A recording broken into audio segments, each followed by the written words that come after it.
Dear colleagues, ladies and gentlemen, it's a great pleasure to deliver this video message. I do regret that I'm not able to be here in person. All the more I appreciate the opportunity to communicate with you through this video link. Well, the project is about climate change, and I think you're all very well aware of the big role that climate change plays for food security and poverty reduction. There's concern that gender and climate change is actually important, but there's a rather limited evidence based on what exactly the relations are, how exactly women are affected differently by climate change than men, how it actually plays out within the household. From previous research, we do know that looking at risk management and assets is very important. And that's the reason why IFPRI and its partners, and we're delighted to be one of the partners, designed the project that has the somewhat long title, Enhancing Women's Assets to Manage Risk Under Climate Change, Potential for Group-Based Approaches.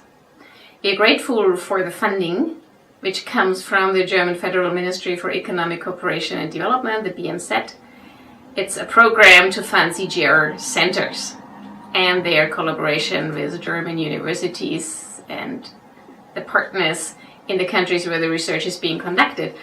We have developed a joint conceptual framework for this program, and what this framework actually points out that assets play a big role with adaptation to climate change, because climate change, climate smart, the so-called climate smart agricultural and natural resource management strategies, they do require assets, such as human capital, but also social capital in particular.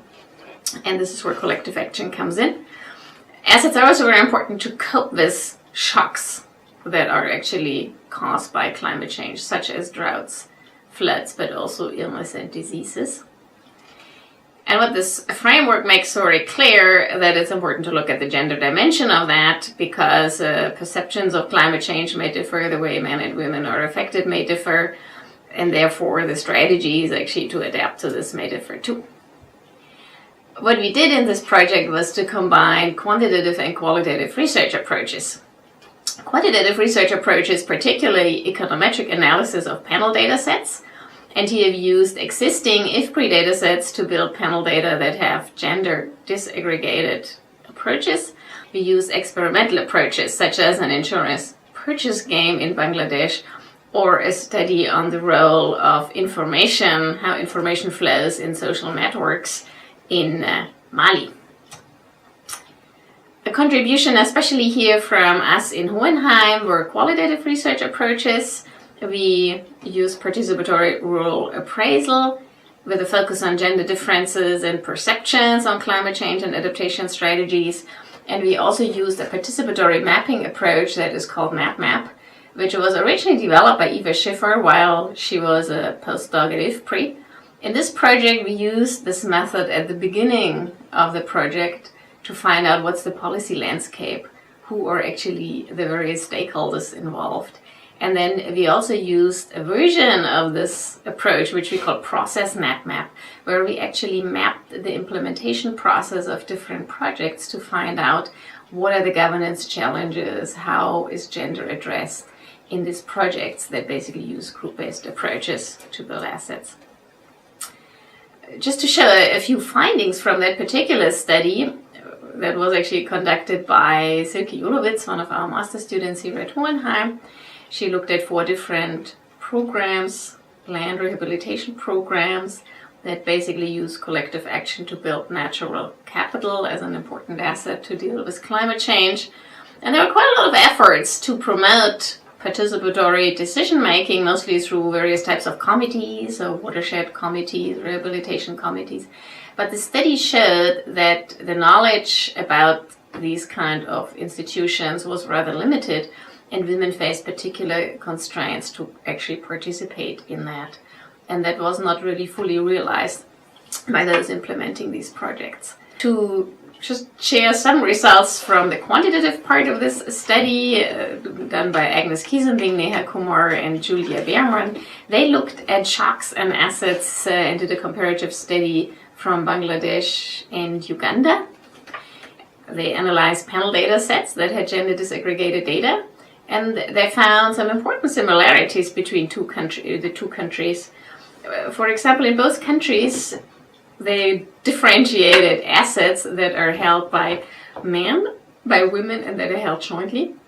Women's assets were not really a big share of the overall household's assets. Women's assets, for example, often are jewelry. But they took a very big hit, especially in case of diseases in Bangladesh.